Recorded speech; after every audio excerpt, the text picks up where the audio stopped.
O okula gitmişler.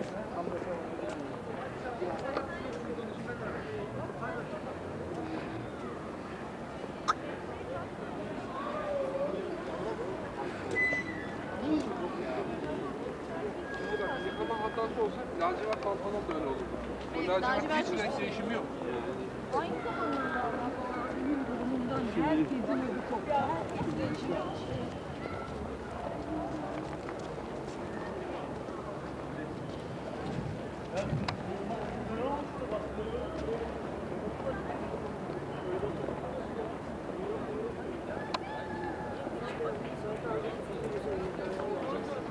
Neyse bindik.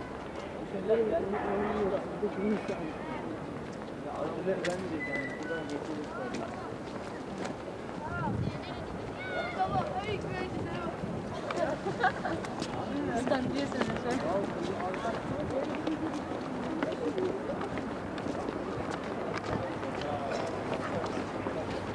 Yani 150 kesin alacağız.